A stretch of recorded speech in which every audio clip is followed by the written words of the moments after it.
Welcome to the Planning Committee. And the first item on our agenda this afternoon is to elect a vice chair for the remainder of this municipal year. Have I got any nominations? Yeah, Chair. Can I move Mike White? Okay, anyone second? I'll second. Okay. Any other nominations? None online. Okay, so let's just take a show of hands if that's all right. And all those in favour of Mike White and becoming vice chair. Yeah. Not voting, Mike. No. Congratulations. Do you want to stay there or do you want? Up to I'm you. not sure if anyone else, but I can't hear them online. Sorry? Johannes, because she's on me. Declare a marker on. All right. Okay. Very, very sorry. Okay. Thanks. That's recorded. Cheers. Anyone else there? No? Mark? No? Yeah. Okay. Yeah. Thank you. That's decided. Item 2 then. Any apologies for absence? Anyone? From Councillors Adam Davis and Richard Lewis, Chair. Right. Adam and... Oh, no others? No? Okay then. Item 3. Any disclosures of personal and prejudicial interests? Anyone?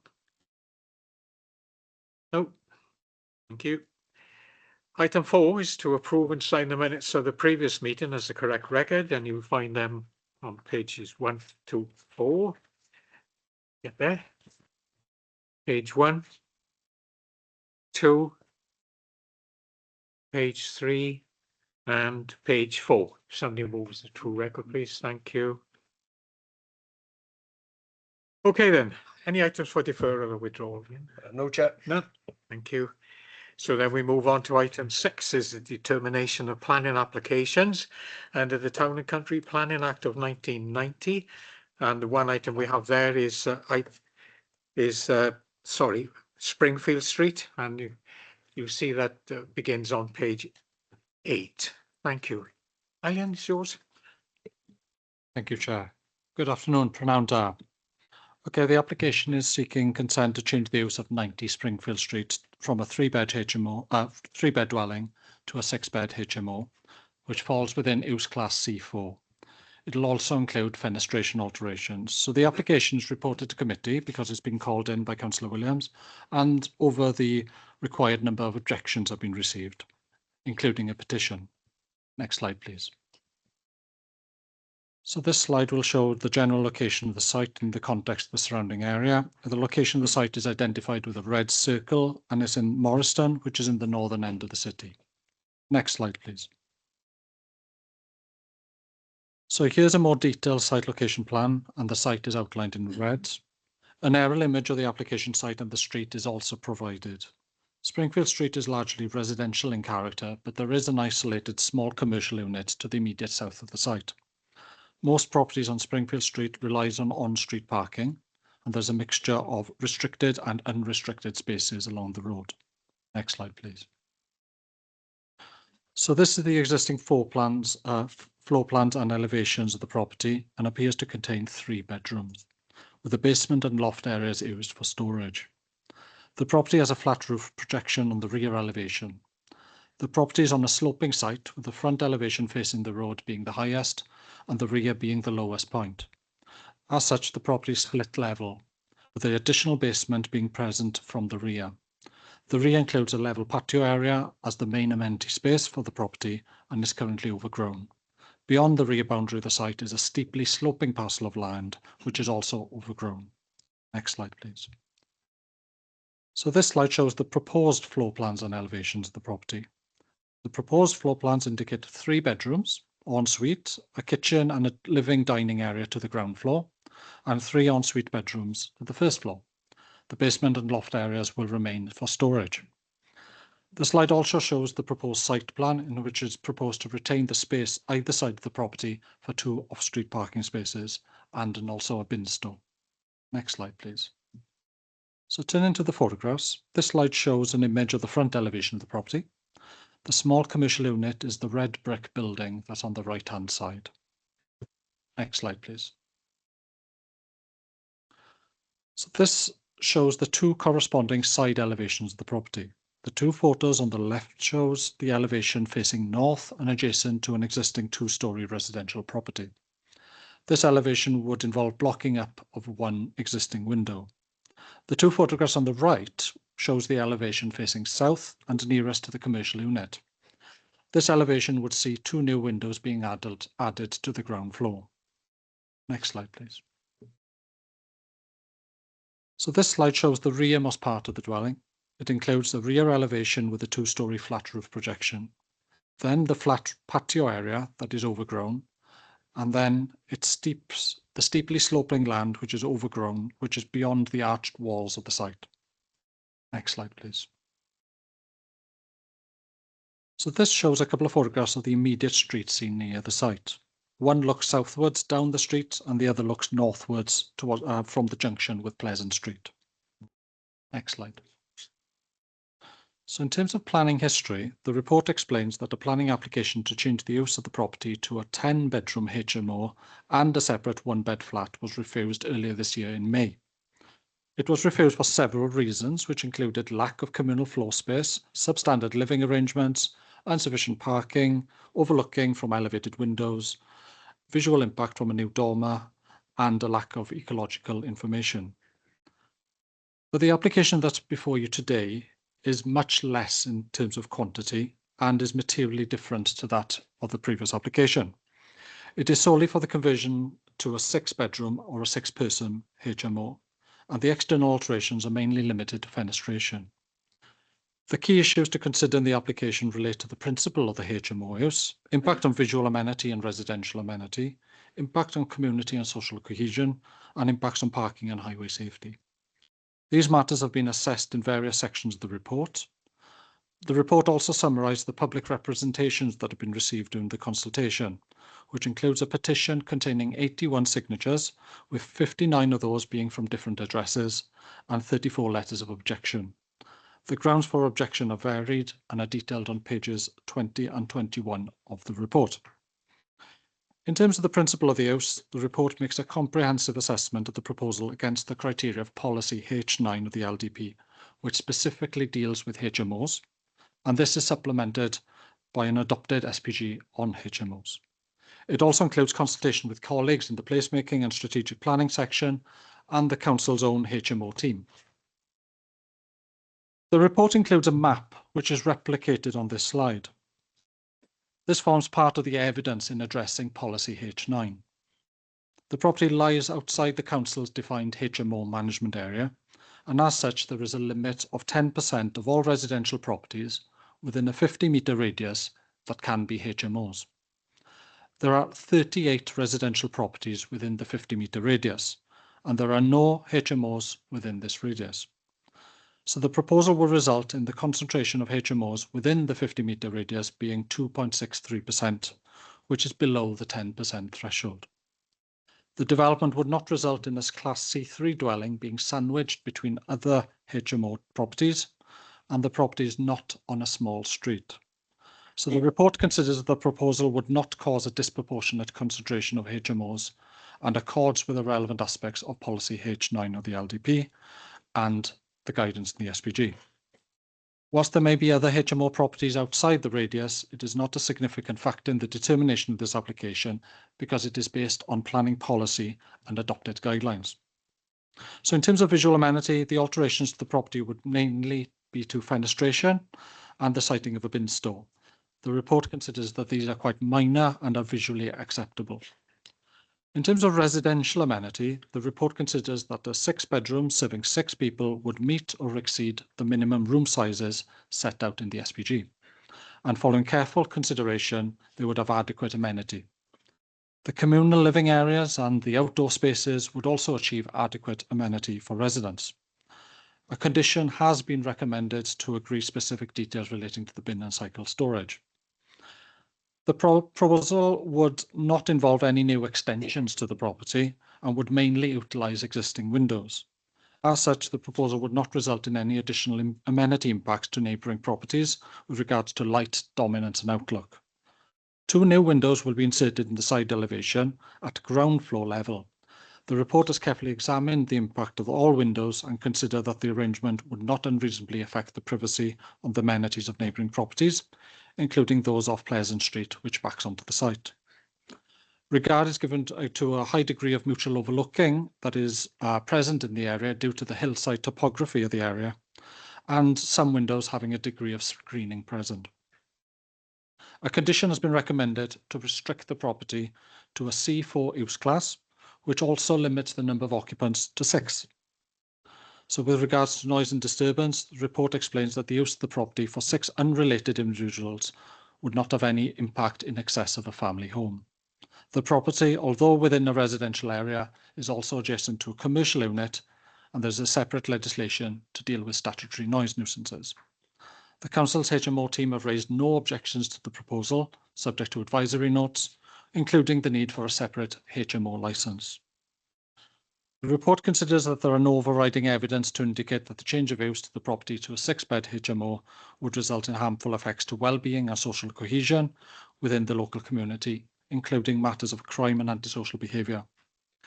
Furthermore, there is no information within the application to indicate that the property would be marketed for occupation by any specific section of society. Whilst objections have been raised regarding who would be living at the property, the local planning authority has no control of the residents of properties. But the owner would be required to manage the property in accordance with separate legislation, such as those applicable to landlord responsibilities, including obtaining a separate HMO licence. Objections have been received regarding flooding and sewage issues. The site is not in a flood risk area, and no significant evidence has been submitted to indicate that the change of use would increase flooding or sewage issues. The property already benefits from a residential use and is capable of accommodating a large family. Objections have been raised regarding Japanese knotweed, but this is mainly to the change of use of an application rather than looking too much on the grounds of it. Should invasive species be located on the site, it would be primarily the landowner's responsibility for its control. The Council's ecologist has no objections, subject to a condition to agree ecological enhancements.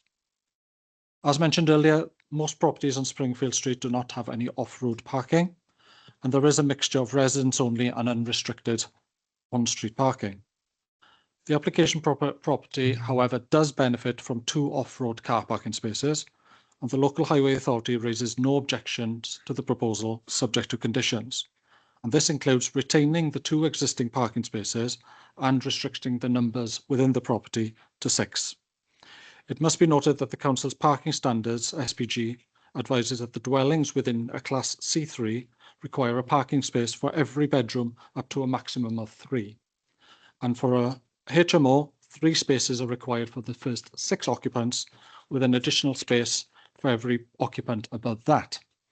So the report considers this document and the policy and considers that the proposal would meet the requirements and would not have any greater highway impact over and above the extant use of the site.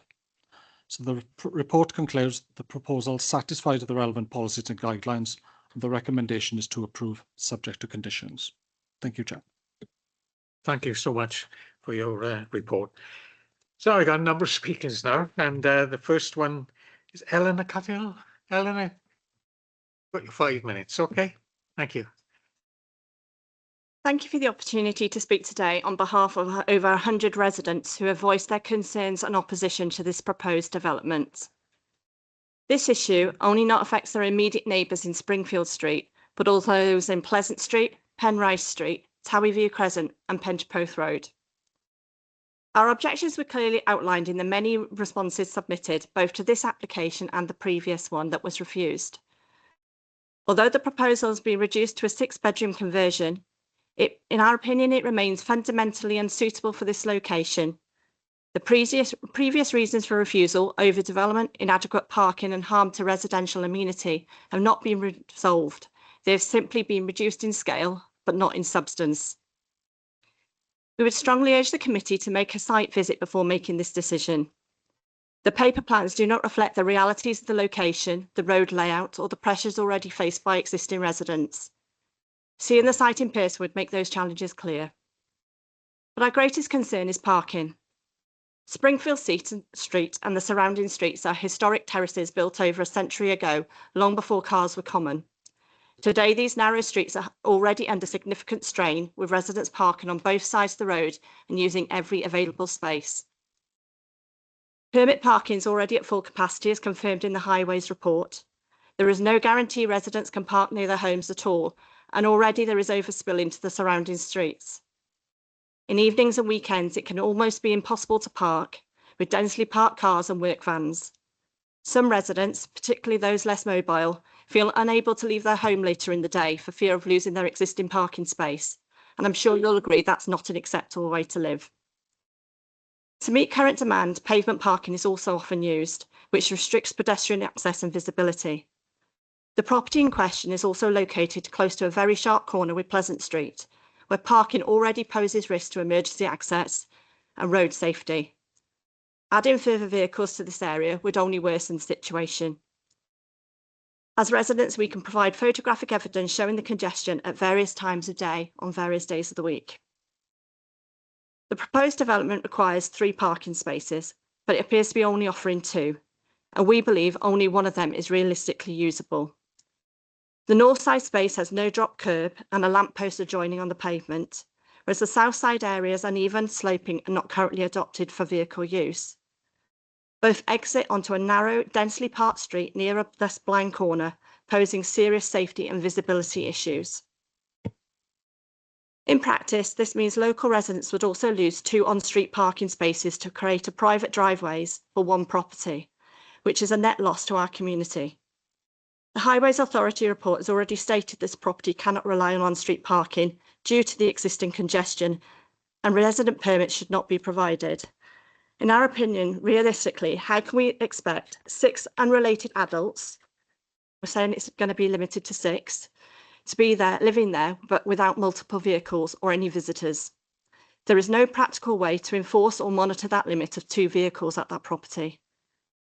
Retaining the property as a family home means that 1 or 2 vehicles are far more likely.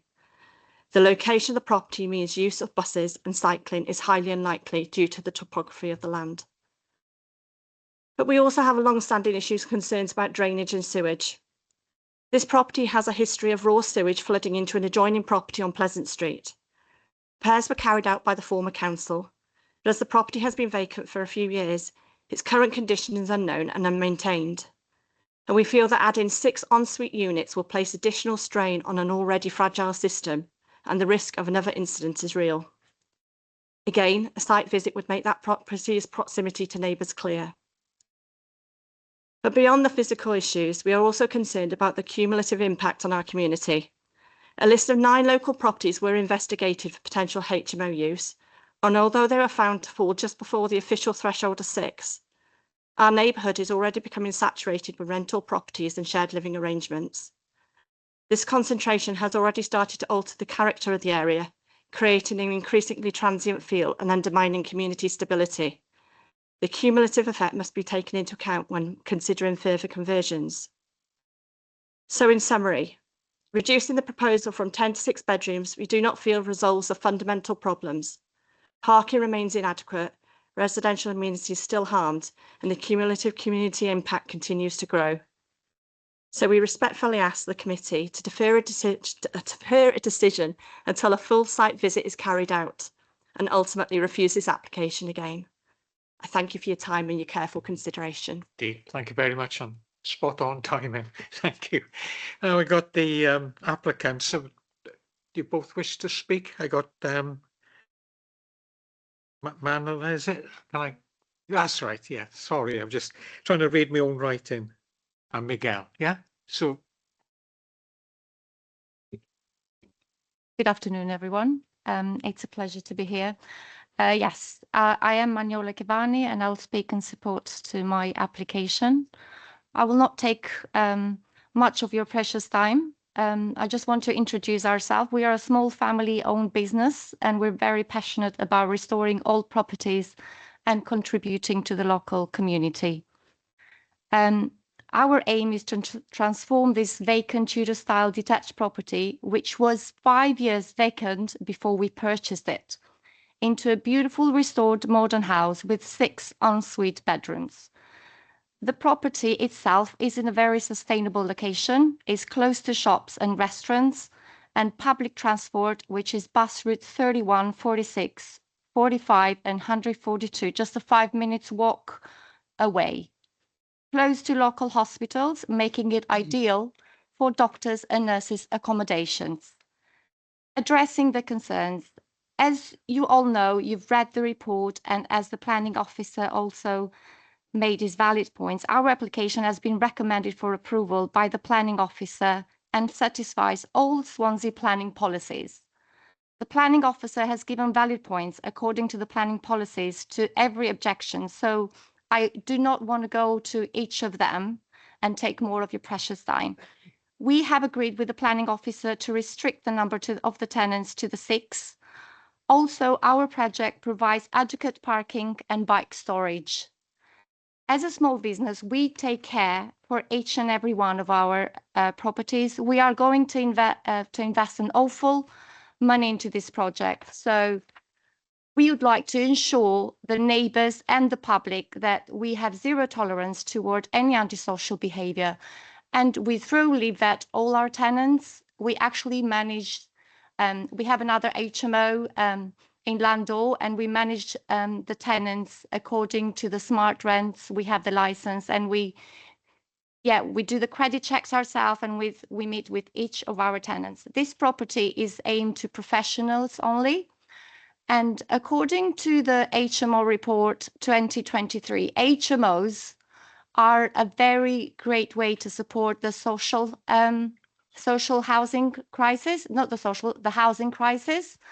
And they're a great accommodation for professionals, single professionals that have just found work, or are doctors and nurses, NHS staff that they want the accommodation.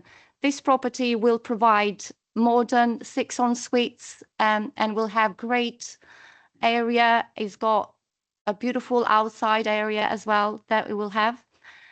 We believe that this development will revitalize a long time vacant property, which is a shame to have a look and see it. It was the pictures that was shown. They were good, actually. When we bought it 18 months ago, this property was in a very, very bad state. It was like a jungle there, and you couldn't get in the property. And we're looking to create high quality accommodation for the local professionals, as mentioned. This development will support local businesses and provide affordable housing options and increase housing supplies, supporting the local economic growth. So in conclusion, we would like the committee to consider all these points and support us in this application. Thank you. Thank you very much. Did you wish to speak, sir? Yes. Thank you. So good afternoon, committee members. Thank you for having us here today. My name is Miguel Cavani. This is my partner, Manuela Cavani. As Manuela mentioned, we have a family-run business, and we take great passion in restoring old buildings and turning them into high quality. The reason to why this property caught my eye, it was more for the geographical location. We do our ways to find where the demand there is by speaking to management companies. I spoke to a couple of management companies, and they said that Morriston, there's not a lot of HMOs. So that's why I started looking for more in Morriston, because most of the HMOs are down nearby town. And we found this property, and first thing I thought was close bus routes, close to shops, hospital, not too far away. So that gave a clear indication to me that, maybe this could be supporting for staff for the hospital. Again, the street of 19 Springfield Street has 2 entrances. So it would be easy access from either entrances. I can understand that on one of the streets, actually on the whole street, there is no private parking. We're actually the only house in the street that has 2 private parkings, because the rest of the road is just terraced houses. So I would appreciate if you would consider our plan application. Thank you very much. Okay. Thank you very much. And then finally, Councillor Stewart, you wanted to speak. Yeah. Thank you, Chair, and thank you, committee. I'm here to speak on behalf of the Morriston councillors today, and to support the points already made by our residents in objecting to the planning application.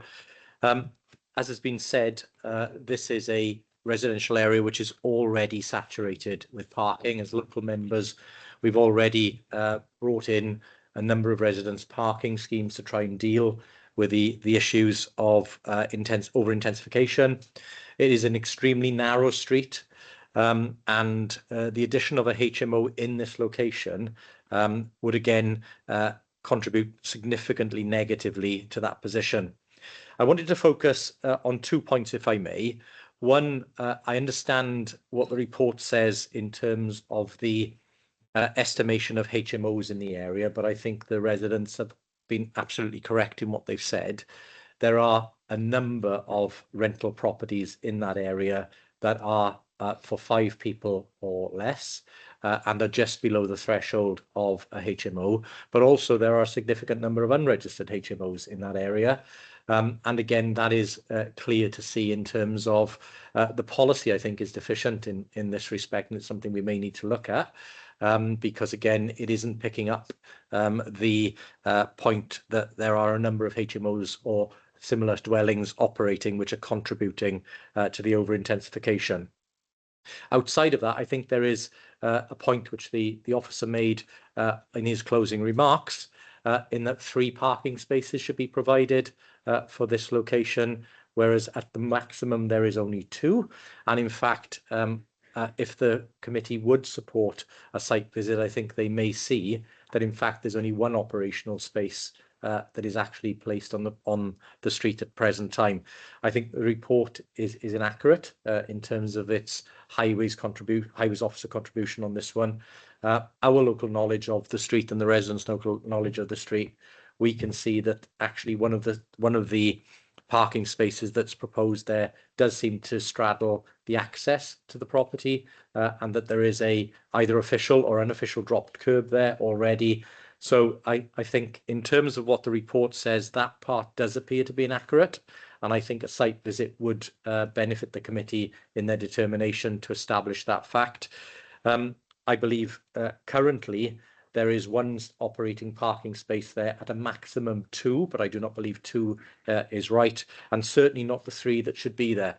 And I think, as has been said, this is a family home, and I think there would be no objections from residents were this being renovated into a family home. The quality of the renovation is not being challenged at this point in time. It is the fact that we are likely to see 6 individuals take up residence there or more. There were previous applications for 10 at this location, but at least 6. Each one of those potentially somebody who's a car owner. And I do not know how our highways officers can make the statement that 6 individuals, each with a car, will have no detrimental impact on a street that is extremely narrow and that has already saturated parking in that area. I do not know how that conclusion can be met. So I would urge the committee to take a look for yourselves and to have a look at that location, see how narrow the street is, see how congested it is, and then come back to make a determination. So again, I would fully support the residents in their request for a site visit. Thank you, Chair. Thank you very much. Oh, Councillor Lewis. Thank you, Chair. I understand that Councillor Rob Stewart is presenting on behalf of other ward councillors, but he is still leader of the council.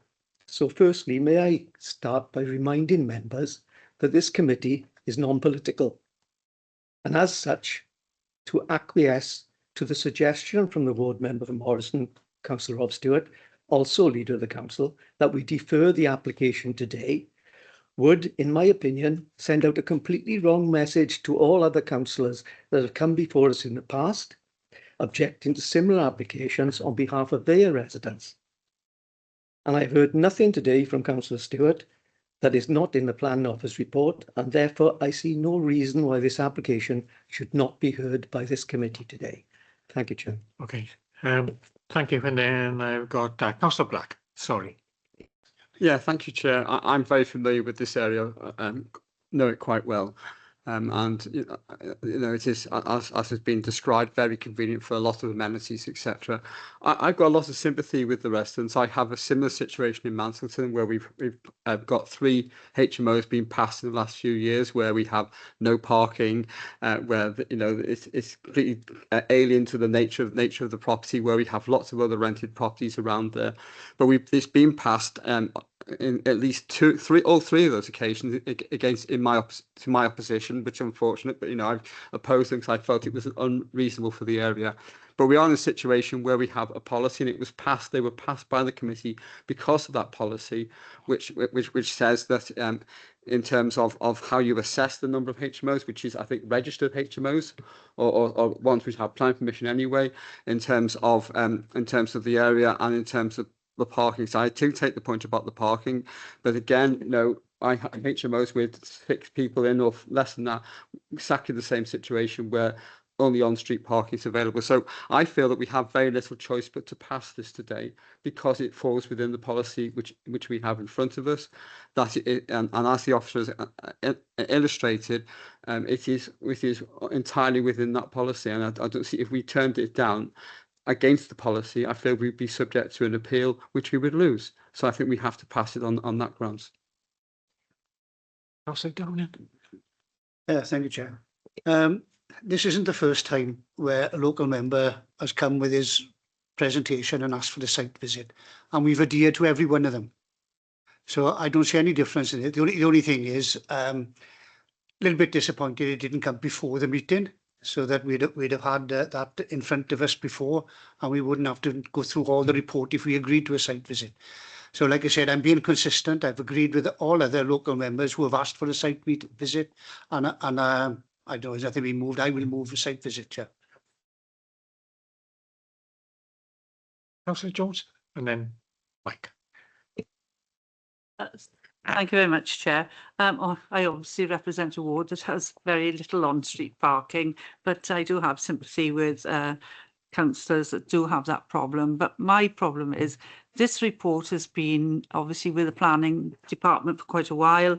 Obviously the objections were known at that time to be called in, and I think that at that time the site visit should have been called. To come at this late stage and do it is not in anybody's interest. It could have been done this morning or Monday afternoon, which sometimes has to take place, and now you're asking us to defer something for another cycle, which isn't fair on anybody at all.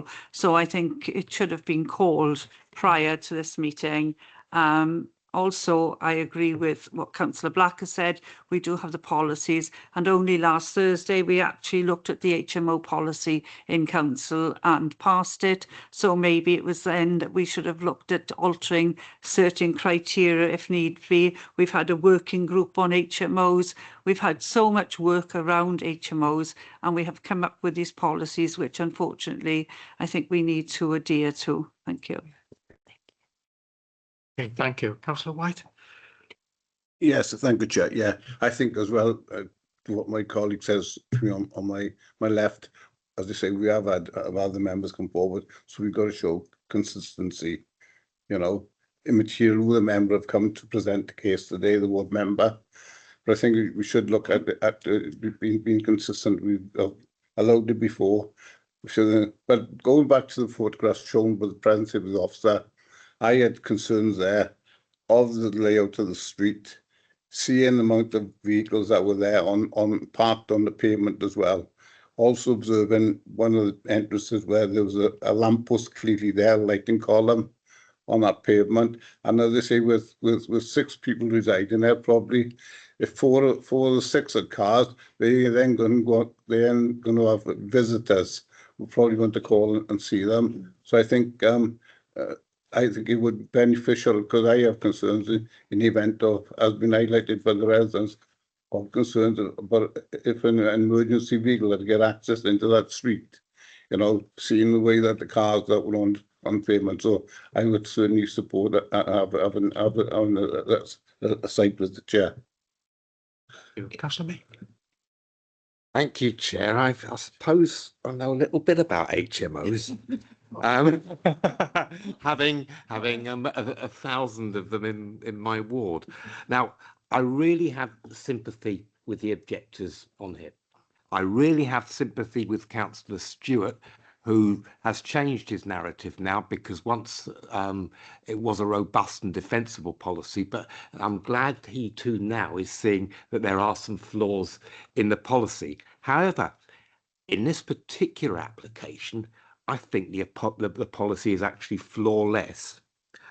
You're dealing with a single HMO, if we consider the radius test, that takes it up to 2.5% within the circle. There are no other HMOs in the circle.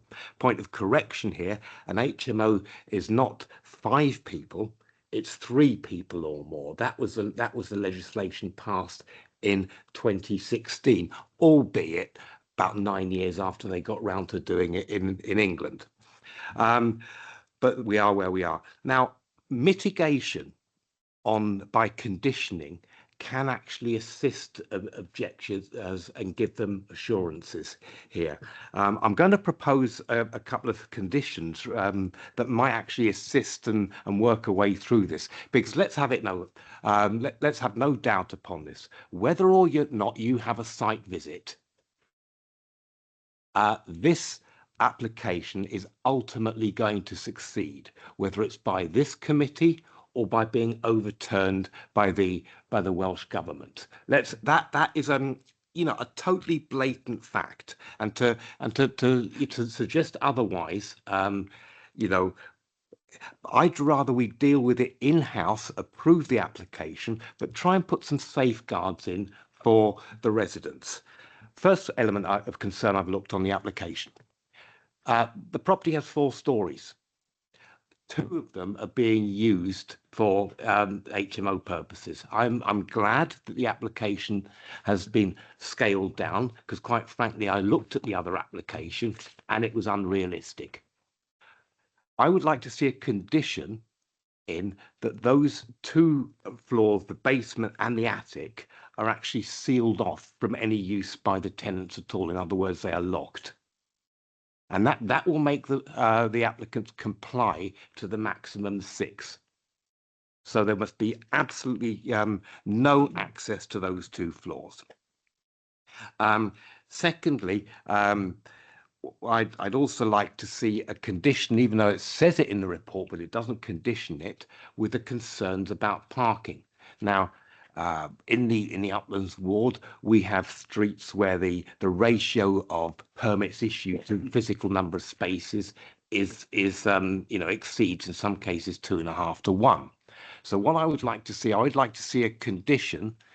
If you've got the requirement of 3 vehicles in here, I'd like to see a condition that the property is ineligible to apply for a residence permit, so that if the occupants do not disturb the settled community, they have to park in unregulated spaces, having no effect whatsoever on the regulated residence parking. So that's that one. I was looking as well with interest where it does stick with the policy, and particularly the planning guidance. I note the policy was disused. The property was disused for 5 years. It looks like it was a church or a chapel before, because there's a cross on one of the elevations at the rear. So was it ever marketed as a family home? Was it unsuccessfully marketed because it would have failed that? You've got a derelict property, and one of the council's wider policies is to obviously provide homes for people, which is very laudable what this application is doing. So I can't reconcile that when we're trying to provide homes for people, that we've got an opportunity to convert old buildings and bring them back into use to provide homes, that there's an objection to this. Licensing, I've had a quick look. I've got the full licensing register here. I cannot see, I presume your properties are under six occupants, because they do not appear, your name does not appear on this licensing register. However, you're probably bound for checks. But we have got the control here of the licensing team, who are one of the most efficient departments in the council. And please, when that license is issued, comply with it. So I would like to make sure that the committee put those two, and I formally propose those two extra conditions be added. Thank you, sir. Got then Councillor Matthews and then Councillor Tribe.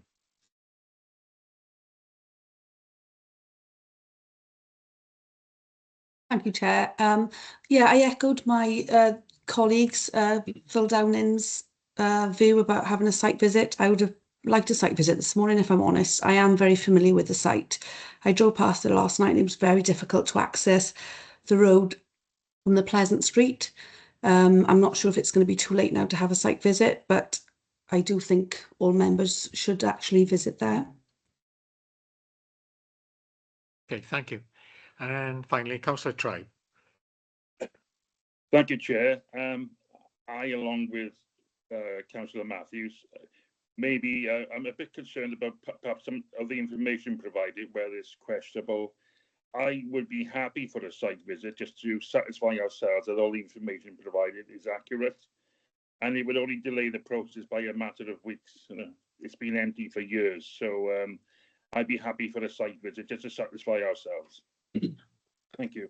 Okay, thank you. We've got no other member wish to speak, no? Point of information, Chair. If we're actually deferring, example, shouldn't we have been discussing that first before we've already discussed the application?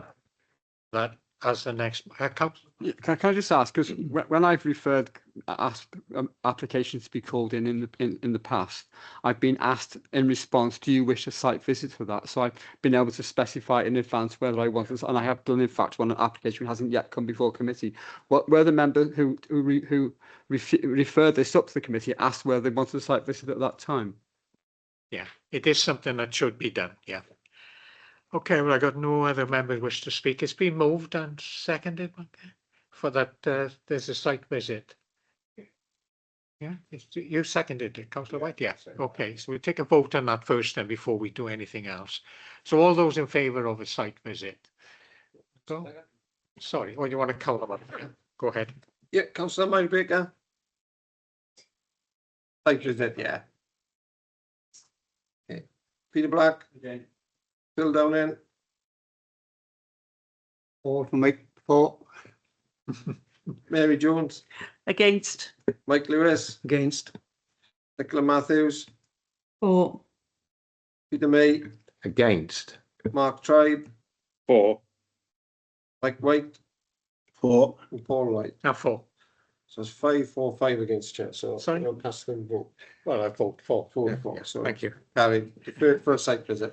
Okay, thank you. Okay, thank you very much. So hopefully we have a site visit before the next meeting and bring it back on the 4th of November, hopefully. Okay. So, sorry, Chair, if we've discussed an application, how can we then defer it? Shouldn't we defer it before we discuss it?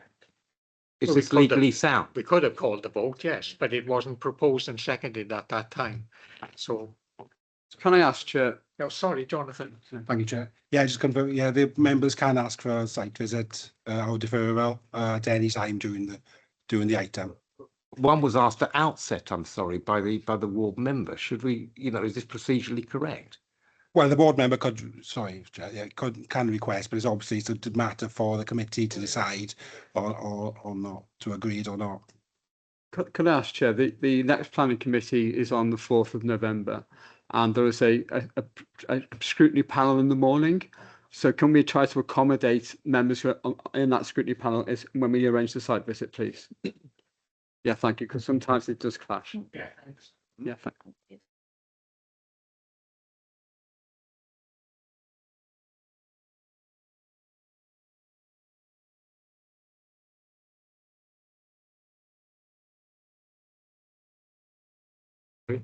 Tom, I'm calling you in for the annual monitoring report.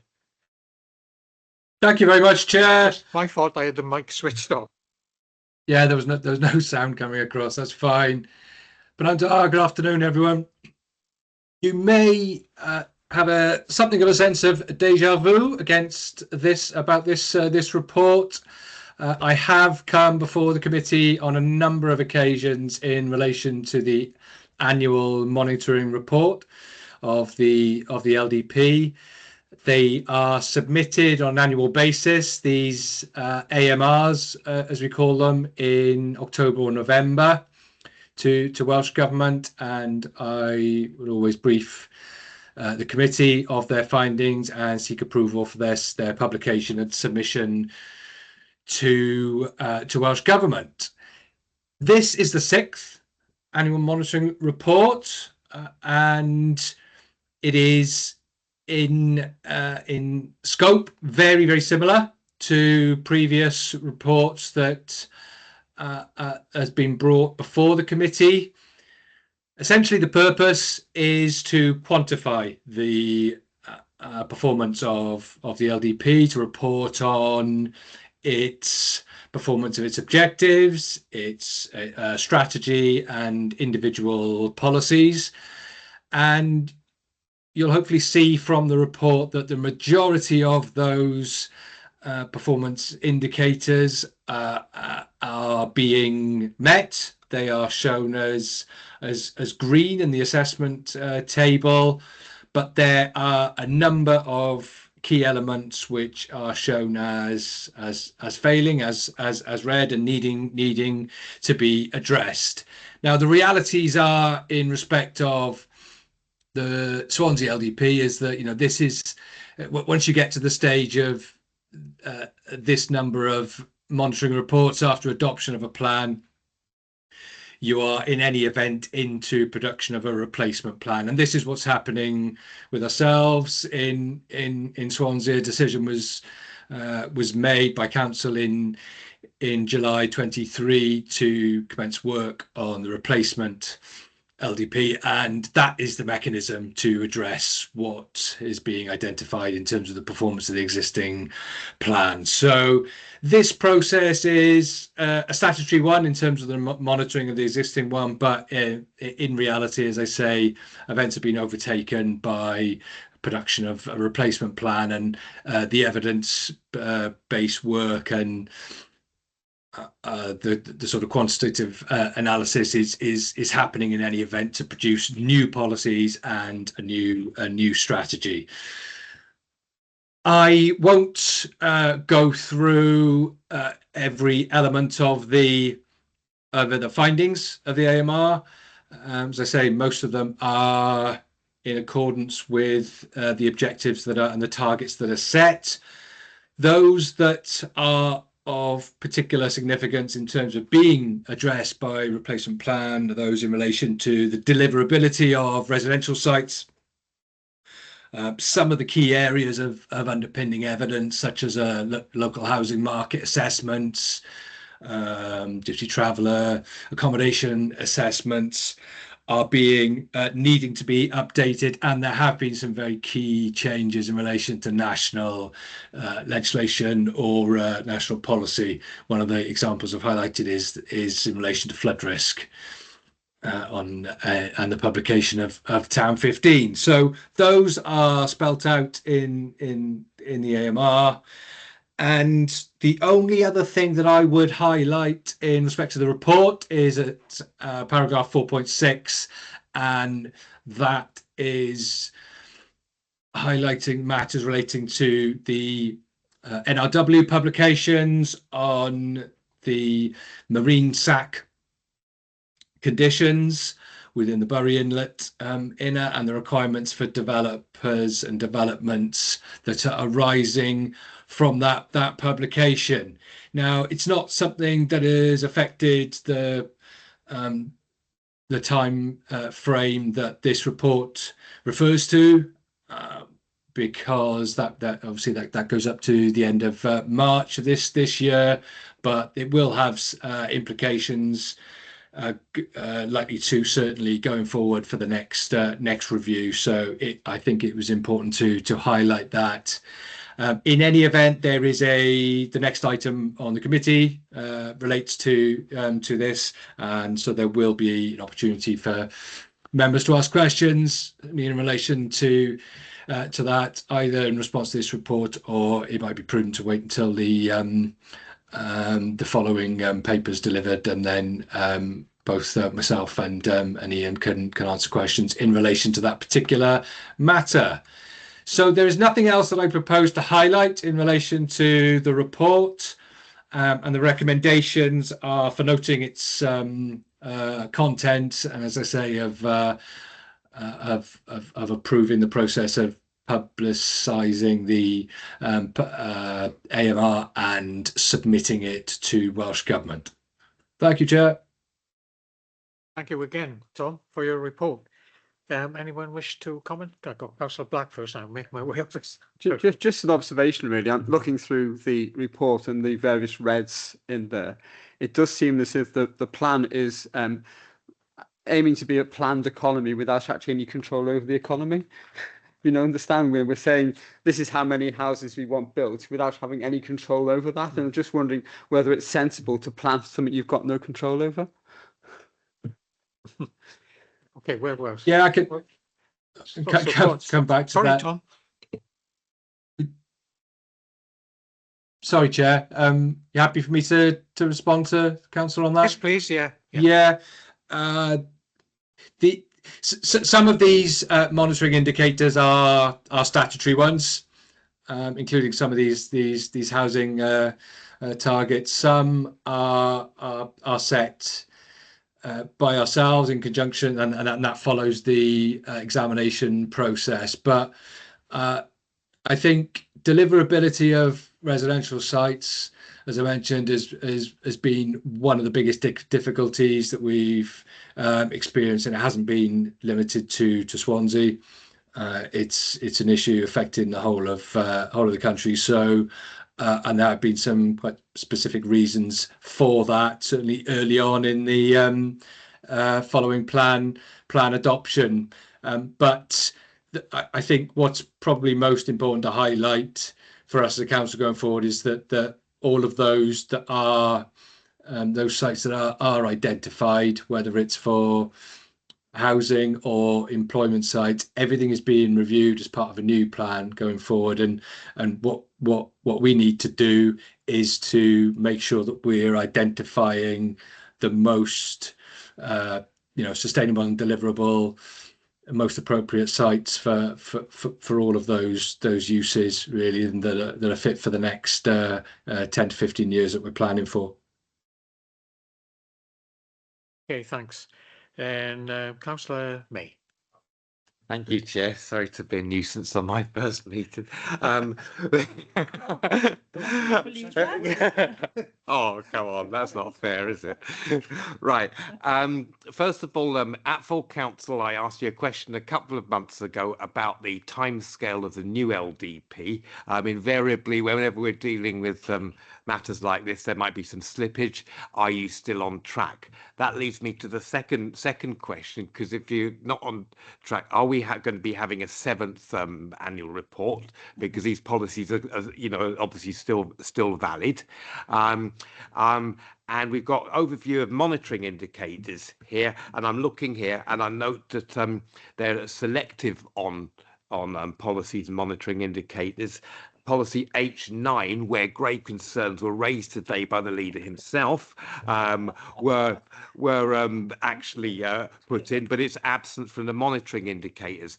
I've, as Tom does know, that him and myself have butted heads quite forcefully, but in a friendly manner, over the years on policy H9, and the planning committee has actually highlighted some of these flaws which I perceived during their applications. So will there be a further opportunity to review existing policies as we're going along? Thank you, Chair. Tom, did you want to respond to that? Yes, thanks, Chair. Okay, just taking those questions. So the first, just to be absolutely clear, these AMR reports refer to the existing adopted LDP 1, as we could call it, and then the new plan LDP 2 is currently in trade, and that's the one that commenced in in July 2023. Are we on track for the new plan, which, as I say, isn't something that's covered by this report? Yes, currently we're not envisaging a departure from that time frame. If there is, and it's something beyond a 3-month period, then at that point, then we'll come back to members to approve a new delivery agreement then in relation to the replacement plan. In relation to the question, will there be a 7th AMR? There would be expected to be. But what I would say is I am aware of other councils that are not producing their AMRs once it gets to this stage, for the reason that I said, that events are overtaken by work that's done on the replacement plan. There is less inclination to do them. We find that it's a helpful piece of work to inform the new plan in any event, and keep you on top of things like how sites are being built out, and making sure we're right across all the areas of existing policy that needs to be reviewed. So the works of the team continues on that throughout the year. So at this time, I would say, and I envisage that there would be. However, I do, reserving the right on that. We do need to consider the fact that other councils are not undertaking that work, and it is a resource commitment to do it. And I think the best thing to do is assess throughout the year as to whether it is is the best use of resources to do that, and we can make that decision in conjunction with Welsh Government officials as well. And then just turning to the point about the indicators on for the policy on HMOs, it's not referred to in the report, but there is an indicator. Indicator 10 relates to HMOs, and that's shown as green, as meeting the policy objectives. In relation to whether there's an opportunity to review policy, which I think you're asking at the end, that's what's happening now as part of production of the new plan. And if there is considered to be any element of existing policy that needs to be looked at, then the input of members happens through our advisory groups and briefings and collaborative work with members throughout the course of the whole process of producing the plan. So always happy to hear specifics on that. Cheers, Councillor White. Yes, thank you, Chair. Yes, thanks, Tom, for a very, very comprehensive document. 2 points I have. In relation to policy SD1 on the strategic development sites, is there any opportunity where we can perhaps make recommendations of this in regards to obviously new development sites to the Welsh Government about developers actually having the sites adopted? Because in Swansea we've had major edicts where obviously a site has been marketed, people have bought properties, and the next thing the lights goes out and nobody's aware that it's not the responsibility of the council. But as I say, I think that's an important point that we need to get over to the Welsh Government, to have the legislation that the developer actually hands over site for adoption, which will save a lot of problems, because the only time that the people, the vendors who buy the property, obviously not told at the time that obviously they're going to be subject to service charges to keep their services going. But if that can be perhaps linked in with the response that you send back, Tom, I would be grateful for that. And obviously then on page 141 regarding policy 101 regarding the obligations that now clearly is within the document has been stated by Councillor Black.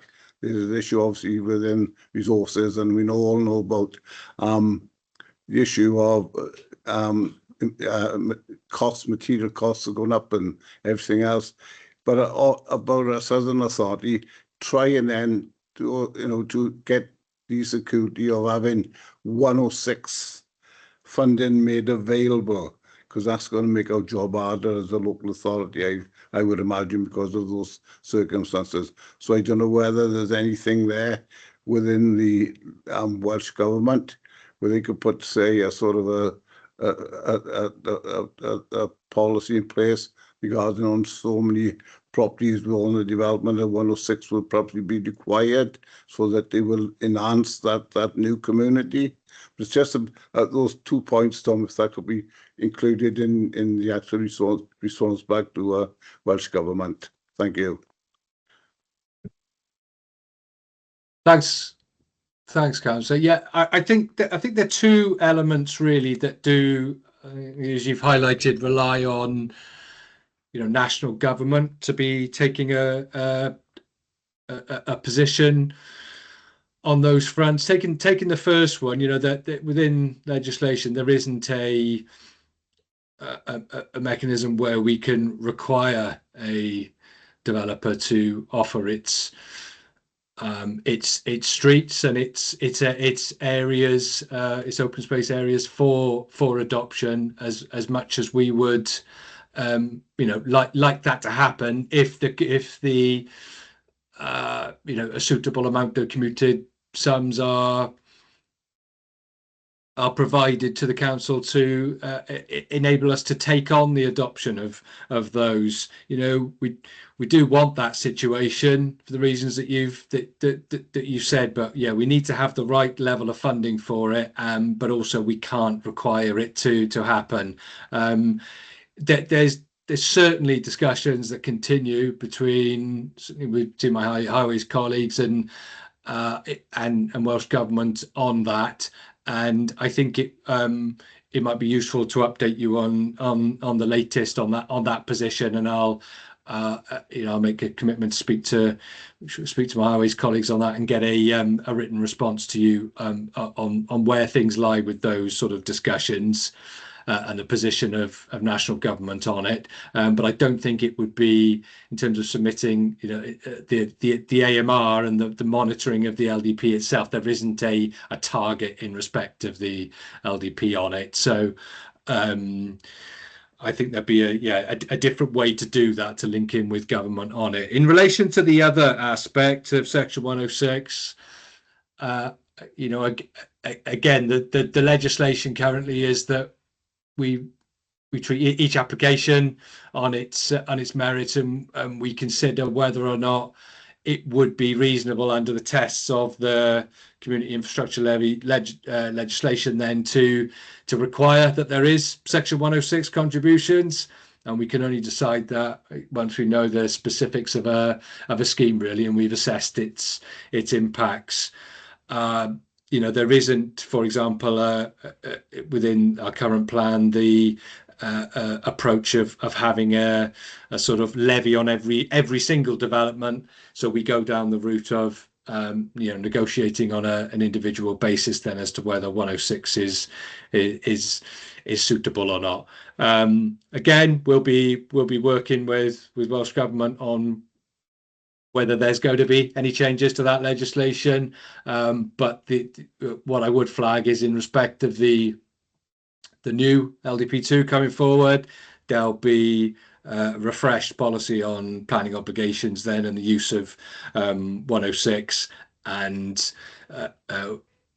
site specifically we could be looking at where we might identify what is likely to be required by way of contributions on individual sites or allocations. So that's something that we can identify as part of the new plan making process. Okay, cheers. And then, so I got Councillor Lewis. Hi, Tom. Hi, Tom. Can I just take you back to supplementary planning guidance for HMOs? Given what you've heard from members today in regard to this, do you see any need to update that particular guidance? As I recall, back in 2018, 2019, sitting through hours and hours of deliberation and debate with council members and chaired by yourself, to construct a supplementary planning guidance document that would address the proliferation of HMOs in certain parts of the city, and to make an overarching policy which would cover the whole of the city. When this document was finalised, it was, it's my understanding, it was ratified by this committee and subsequently incorporated into the LDP and passed by full council. So do you think, my question is, do you think it needs updating at this particular juncture in time? Thank you, Tom. Thank you, Chair. Okay, well, what I would highlight is that the opportunity for that is coming up, and it will be as part of LDP2 when it outlines a policy on HMOs. There'll be an opportunity as part of formulating that to discuss with stakeholders what the wording might be, where there might need to be tweaks to that policy. But when it is published for consultation, that will be an opportunity for everyone to identify any, specific changes they consider might be needed. And because we have an existing piece of guidance that supplements the policy, that can be, if helpful, put up alongside the publication of the policy itself, where and again provide an opportunity for people to feed into it. But I would emphasize that it's about the about the policy itself, and whether that's if there's any element of that where members or the public or any stakeholders really think there needs to be any change, that is where I'd really encourage and would suggest that there's the focus for people to input to LDP2, because that's going to set the framework then for the next plan period up to 2038. Thanks, Tom. And then finally, Councillor Downing. Yeah, thank you, Chair. Funny enough, I was going to bring up about the unadopted roads, which is a good thing for us. When people complain, I got 2 streets in my ward that are unadopted, and when I get complaints, I just pass the tell and go on to the developer. So not everybody's getting the same treatment throughout the city and county of Swansea. But anyway, that's just my opinion. I don't know.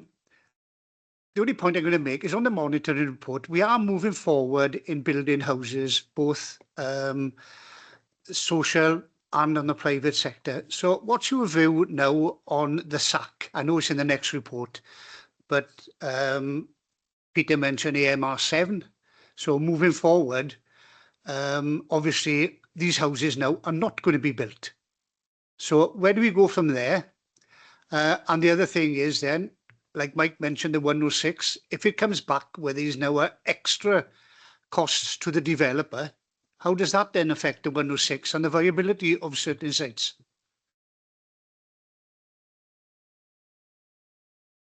So can I just check in relation to the second question there? Was that how does it affect the viability in terms of what developers might have to do in relation to the SAC specifically issues?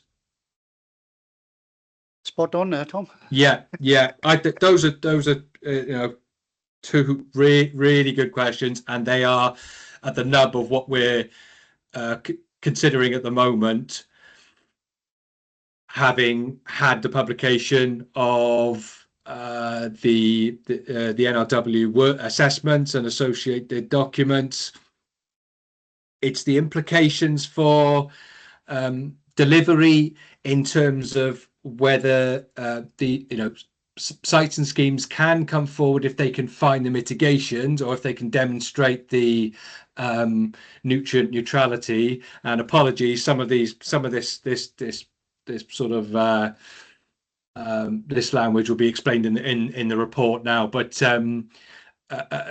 those are the two important things that development needs to demonstrate following the publication of the assessments. But it's in relation to whether or not they can do that, and then, as you say, even if they can do that, the concern is what will it cost the developer.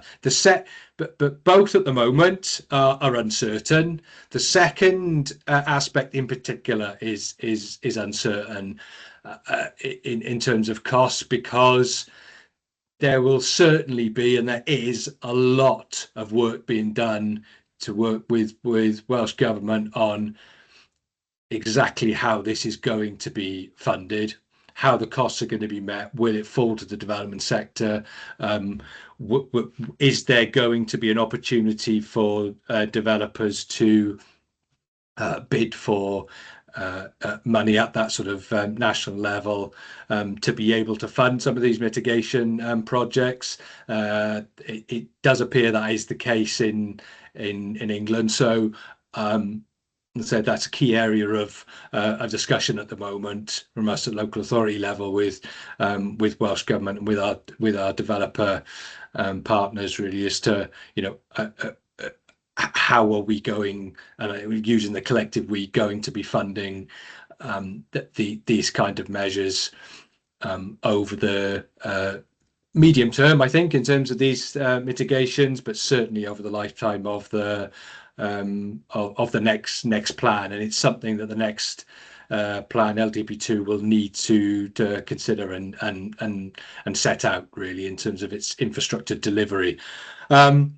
Just going back to that first point, though, about, you know, AMR7 and what's that going to show in delivery of sites. For me, I think that's might well be an important reason why it'll be sensible to do another monitoring report, even given the resource requirements, because it will help us to see whether or not delivery has been significantly affected by the SAC constraints. We're at early stage, really, in the months that have or the weeks that have followed since we've been able to digest the information, including looking at the extent of the catchment area and the digital mapping that's been published. So there is going to be a good chunk of time, at least 6 months, leading up to the next for the AMR7 period into end of March next year, where we can see whether or not delivery has been significantly affected, and that's something we're going to closely monitor in any event. Thank you. Okay, then. Now, the member wish to speak. You can see on page 29 there are 2 recommendations there. Can we then 29?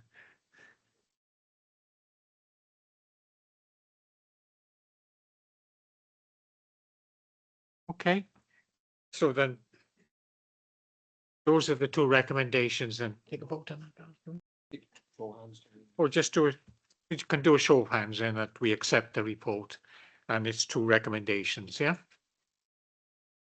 Thank you all.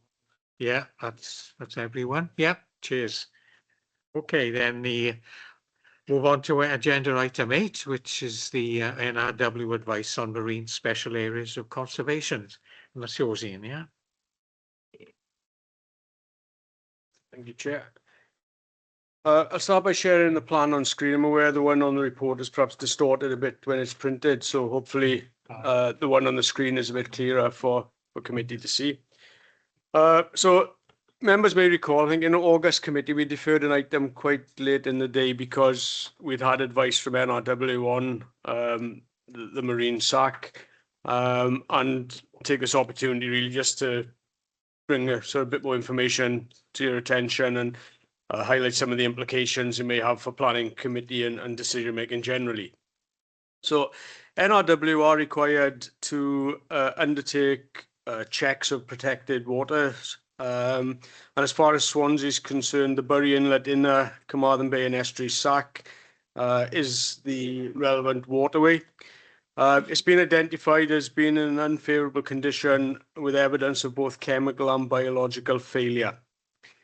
As a result of that information, we've had advice into the decision-making process and how we should consider planning applications, and that relates to applications already in with the department and any new applications that come in the future.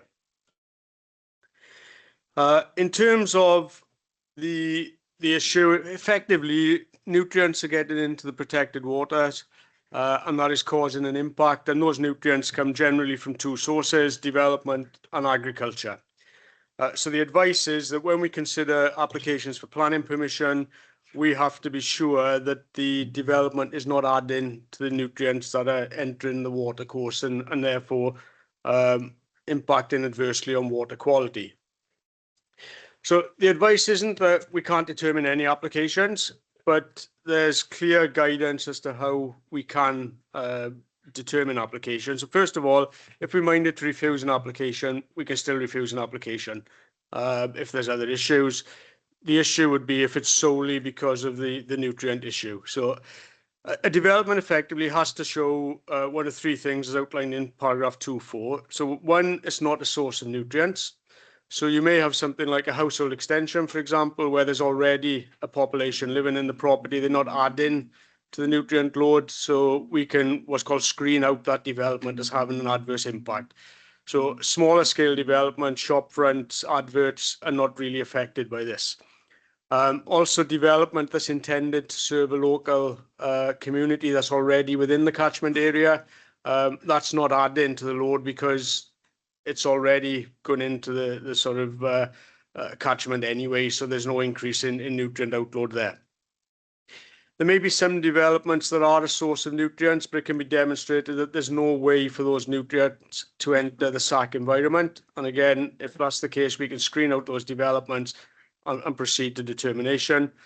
And then the third issue, which Tom briefly touched on, is mitigation measures. So as part of a development, a developer could show how they can mitigate the impact of the development and reduce or have a neutral impact in terms of the amounts of nutrients entering the SAC environment.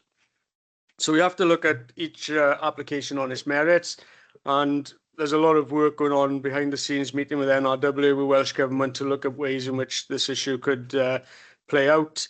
Obviously, we're mindful of the implications on development, and where in all other cases everything may be okay, we can't determine it until we're satisfied that there's not going to be an adverse impact on the SAC. So in terms of, there's three areas really, I think, to highlight. In terms of decision making, as I mentioned, refusals, we carry on as normal. Approvals for small scale stuff where we can screen out, they will carry on as normal.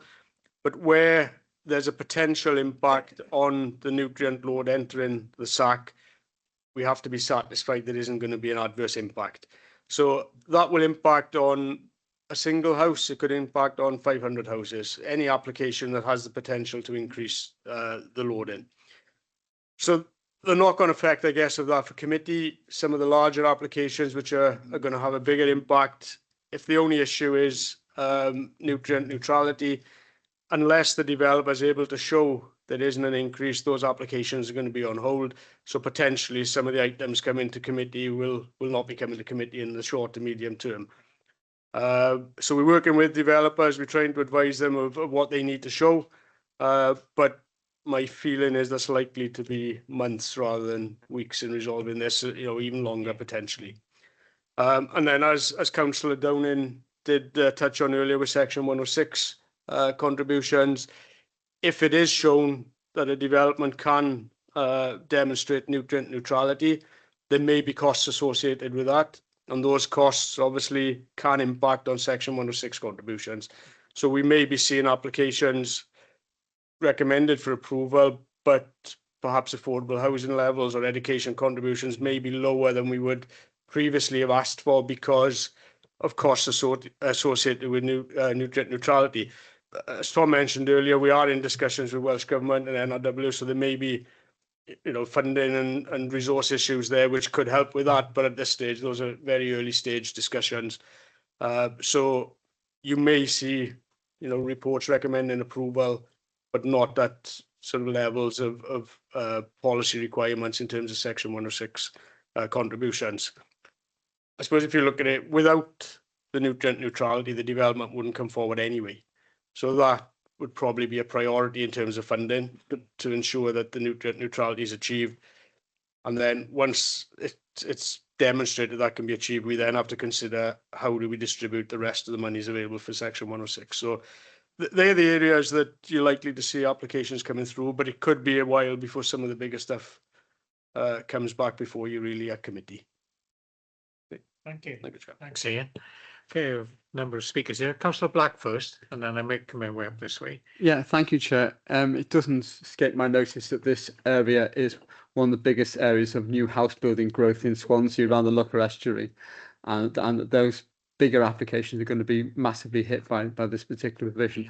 I'm interested in terms of how this is going to be assessed, because this strikes me as a very specialist area of expertise, and it strikes me that that is not cheap. And so I'm just wondering, from our perspective, are we going to have to employ specialists to analyse the applications that come in? Are we going to rely on NRW for that? Are there going to be extra costs for the department in terms of assessing these applicants for nutrient neutrality? I think that's a concern. I think the Section 106 is also a concern.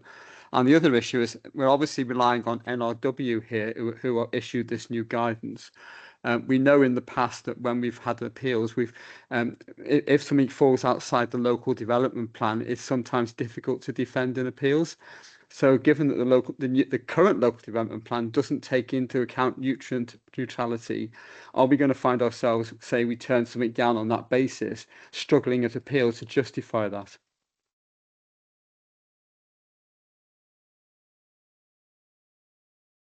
Okay. We're currently considering resources and what's needed, but yes, we are not experts in nutrient neutrality, so we will certainly need advice. Welsh Government have produced a nutrient calculator originally for River Sacks, which didn't affect Swansea, but that's been expanded and will include data for Swansea. So that will be a tool officers will be able to use, but we are looking at what specialist advice we'd need and what costs would be associated with that. And again, where that costing can be met, where the funding for that can be met. In terms of appeal, the way nutrient neutrality works is if we are minded to approve an application, we have to carry out a test of likely significant effects as we are the competent authority as the decision maker. So if we consider there is a likely significant effect, it moves on to stage 2, which is the habitat regs assessment, appropriate assessment, and then if it's concluded that the effects are acceptable and mitigated, then as a competent authority we can be satisfied the development takes place. If we're minded to refuse an application, we don't have to carry out that assessment. It's only when you approve. If it then goes to appeal, the Welsh Government through PEDW become the competent authority. So they have to undertake the assessment at appeal stage and be satisfied that there's not going to be an unacceptable impact on the SAC. So they would have to be satisfied evidence shows it's okay. And obviously if there's other reasons for refusal, they would be considered as well. And if they were minded to dismiss the appeal, they wouldn't have to carry out the assessment. But it moves to them. If it goes to appeal, they become the authority that has to carry out that assessment. Can I just ask, Chair, are we able to pass on the costs of the assessment to the applicant in terms of the fees? And if not, can we add that to our lobbying of Welsh Government in terms of planning fees? The assessments are done at the moment. So some applications, or we have to do it on applications at the moment. It's likely to be increased in the number of applications, but that at the moment is met from sort of core budget. But there may be pressures, if we need to employ additional staff, and that's something we will be discussing with Welsh Government and other bodies. Yeah. Hello, Ian. Yeah, this new advice from NRW, does it affect any of the larger planning applications that we've passed as a committee over the last year? And if so, are all our deliberations is it in retrospect now, this, or can you advise me on that? So it's not retrospective, so it doesn't impact on past decisions, but where it can impact is if we've granted planning permission subject to conditions. When it comes to applications to discharge those conditions, if by discharging the condition we facilitate the development, then we have to carry out the assessment at that stage, and the likelihood is we're unable to discharge the conditions if we feel there's going to be an impact. We are meeting, we had a first meeting last week with Welsh Government representatives and NRW to look at specific cases. Some cases, I think part of the meeting was for us to understand what we should be looking at, what we should be considering. And we're going to have regular meetings, on different cases going forward. We look at ways we can facilitate some development, but a lot of it is going to come down to developers showing that there's not, or they can mitigate for the impacts. So there is likely to be an impact on ones you've already approved. Yeah. Okay, Councillor White. Yes. Yeah, I think part of the question really about Mondra really is there. We've sort of addressed what Ian part of what I've wanted to find out about. But will the sole responsibility come onto that about, the Mondra? But also, if a development has already started, then partway through the site, then nutrients are then found on site, what exactly will be the situation then? Does the site cease, or are they got to make sure that there's some system is in place to actually get rid of those nutrients before they can commence further? So the assessment process is at the time of decision. So if we don't have to make another decision, so whether approving an application, discharging condition, Section 73 amendment application, then the development's okay to proceed. If the decision's already made, it just proceeds. We don't have to make an assessment on them. It's only if we have to make a new decision do we have to undertake the assessment. Sorry, it's something that Councillor Black sort of touched on, and I don't know if I quite got it right. We all know we refused an application. I think we all know which one it is in that area, and now it's gone to appeal. Will that now be held up because of this? So the hearing was scheduled for later this month. That's been cancelled because PEDU asked for further information on the nutrients issue. So the applicant asked for a deferral of the appeal to allow them time to put sort of a submission together on what PEDU had asked for. So that appeal will take place in the future. We haven't had a new date for it, but this will be an issue that now has to be considered by the inspector as part of the appeal process. So whilst it wasn't in place at the time we considered the application, it will now form part of the appeal decision. They've asked for that information. Councillor Downing. Yeah, so this isn't as straightforward as what I was thinking of. Eileen gets an application in, ships it out to consultation, but this then doesn't go to NRW for them to come back to say, yes, we've got a problem here with nutrients. This is the mitigation we want to be put into place. Is it that simple? I didn't think so. No. So we will consult NRW on the application. We're required to on certain developments. And what seems to be the case at the moment is NRW, as part of their response, flag up the advice they've issued in terms of nutrients, and it's for the authority then to consider the impact. So NRW are advising on schemes which could mitigate development, in the sense generally advising. They're not saying, oh, if you do this, but there is some advice on their website, and they've sort of said these are the type of schemes perhaps developers need to look at, but it would be for the developer to come up with a scheme. Now, an example is reed beds, where apparently the reeds, when the water goes in, it takes out a lot of the nitrogen, for example, as the plants sort of grow. So that reduces nitrogen because it's being taken out by the plants. Now, what we don't know at this stage, and we're in discussions with, is what sort of area is needed to provide the reed beds, how much nitrogen is taken out, and there are people out there who know this, but we're just sort of early stages of understanding it and reaching sort of, or getting that advice really what we should be looking for. But developers, well, there's two things. Developers would be looking what schemes they can produce. We also have to look at how that mitigation can be secured for the lifetime of the development. And the lifetime of development is 80 years. So you're looking at probably things like Section 106 agreements, perhaps using land. Now, it could be, I think, in Pembrokeshire or Pembrokeshire Coast National Park, in that area, they're looking at land they own and what land they could allow to be used for mitigation and securing that in perpetuity.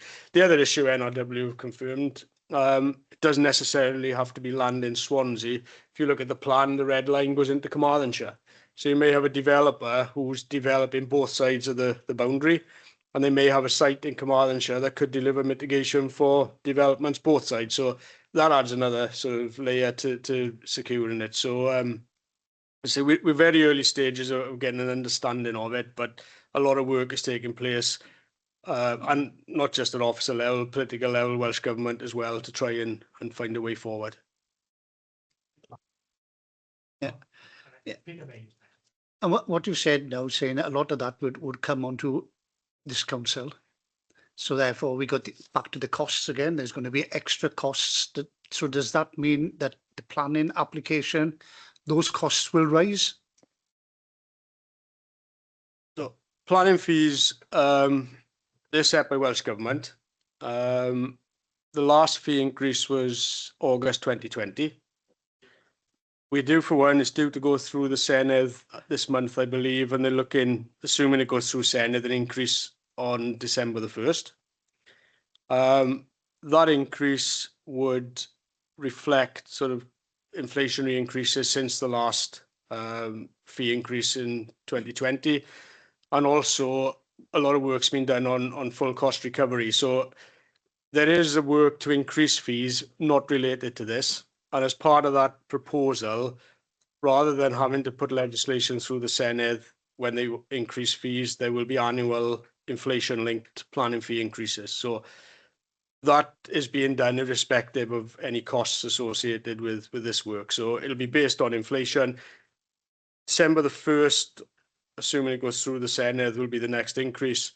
And then they've said there wouldn't be an increase in April 26, but then from April 27, they'd go up again, and then every year in April. But that's based on inflation, not on whatever cost may be associated with this issue. Thanks. So we're always hit with sort of things from external agencies, and we're left to always the last to know, and we're left to pick up the pieces as well. You mentioned three categories of sort of planning applications: outright refusals, and I can't remember the other one, to tell you the truth, but yeah, I'll read it next time, more fully. But what's going to be the effect in the short term, because we're all grappling with this, on non-determination timescales? Because we've got a learning curve here, haven't we? So we've sent a letter out to agents to advise them of this issue, and we've asked them to agree extensions of time to determine as and when those requests are made. There's no obligation on developers or agents to agree an extension of time. So in those circumstances, the way the system works, if they appeal non-determination or we were aware they weren't agreeing an extension of time, we'd look to determine the application. With non-determination, we have a month after the appeal to reach a decision. And if the issue is they haven't demonstrated nutrient neutrality, that would form a reason for refusal. It would go to appeal, and they'd have to demonstrate at appeal that the scheme was neutral or better. If they haven't done that, my view is an inspector being unable to approve a scheme. So I think it's in their interest to agree an extension of time, but it was purely a matter for each applicant and the agent. So basically, you're reassuring us, saying there isn't a loophole. No. It wouldn't go through. The same issue would apply to the appeal inspector. They'd have to consider it. Yeah. Ian, it says advice here. has this gone through Welsh Government and it is legal and in law now? Yeah, so this is linked to European legislation. I think it was initially 2007. It came in, and the habitats regs legislation has been renewed over the years. So it's legislation that NRW have to undertake this work, and we are required by legislation to undertake the assessment. So unless legislation changes, we have to follow the process. So this could affect our council house building as well as private developers. It would affect all development. There's a potential to increase nutrient loading. We've taken legal advice on it, on our options, but it's all generally coming back to the same issue. Unless it can be demonstrated there's no increase, that it's at least neutral, then it's likely to have an effect. So yeah, anything in the catchment area shown there. So just to go through the plan, the coloured sort of areas are the sewage treatment works. So they feed into the catchment areas for each sewage treatment works. The red line is the boundaries, so that includes surface water impacts as well. Work is ongoing. NRW are looking at what's causing it. It sort of hasn't been fully established that it's development causing it, or agriculture, or combination of both, and at what levels. But anything that has a potential to increase the loading, we have to take into account.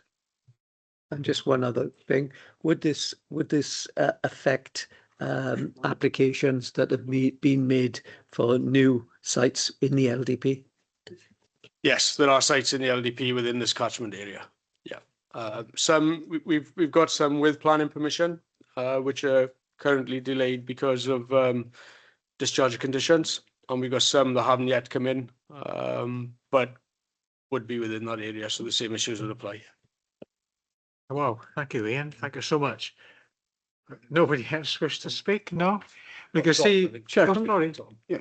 Tom? Oh, yeah, I can see him now. Yeah. Thanks, Chair. Yeah, it's just briefly, really. I just wanted to highlight to the committee. It's been mentioned about discussions that have been happening, continue to happen at political level, but certainly at officer level. We have a seat around the table at the Welsh Government task force that has been set up in recent weeks, and that local authorities, particularly ourselves, called for. That meets regularly. That is focused on finding solutions. We are again, officer level, working regionally very closely, because this is an issue that impacts very significantly on Pembrokeshire and Carmarthenshire as well as ourselves. So we're not alone in the southwest region in what we're needing to do on this. And as Ian mentioned, we are picking up. And we have a very sort of focused way of working on individual applications with Welsh Government officials and NRW stakeholders like Dŵr Cymru, going all over the detail, really. So we are committing a lot of resource at the moment, and we'll continue to do so in finding solutions in the immediate term for applications and for what we need to do in terms of our forward planning work, and things like it was mentioned, what will be the impact on our new development plan coming forward. It's one of the things that the task force is being asked to look at. How can there be an agreed way that not just Swansea, as I say, authorities that are affected in the region can have a strategy that's going to be accepted by PEDU, by inspectors, as being a sound one for sites to come forward, perhaps over the medium term, with those mitigations in place. So I think it's just important to highlight that we're not, although this is something that's been imposed on us, we're not taking a sort of backward step on it and being reactive to it. We're very closely involved in trying to find the solutions. Thank you, Tom. Councillor Tribe? Thank you, Chair. I just wonder when you think it's worthwhile. This is a complex subject, obviously. Do you think it would be any use having some training packages for the panel? Do you think that would be of any use? Thank you. Thanks, Mark. What do you think? At the moment, there's training from NRW Welsh Government online for officers. And as we undergo that training, we'll review whether that needs to be rolled out to members or whether we can just, through the planning report system, just explain what the situation is. And when it comes to decisions, we will set out in the reports how we've come to where we are in terms of recommendation. That might be the easier option. Okay, thank you. Yeah, is it actually possible to have a more understandable map? What we have at the moment is, obviously you've got the watercourses map. It's almost impossible to tell which communities are affected by this and where which areas would fall within the catchment area. I'm just wondering whether you could actually get a map which is, we can say it's Blaenau-Meissen, it's the development in Langevelic and that sort of thing. It's just useful to know where we can actually understand ourselves the impact. The plan, if I just share it again. Yeah, but yeah, what you can do, I can distribute it to members, but you can zoom in so you can see. No, but if I send you the plan separately, you should be able, you can zoom in on the plan. Yeah. So you can see. It's within the red boundary we're looking, aren't we? In the red boundary, Yeah. but the yellow areas here go to. I mean, obviously you've listed some areas on the top of the map. Yeah. Gorsign, etc. But how far down does it come into Swansea and it looks to me it goes towards Pencloud as well. So the key on the map is the treatment works. Yeah. So when you look at it, so anything in the orangey yellow colour, that goes to Gowden treatment works, so potentially adds to the loading, and that includes some outside the catchment Yeah, I area. can see that, yeah. Yeah, so they go to the treatment works, so potentially have an issue, Yeah. an impact. Yeah. If your stuff goes through, Mark.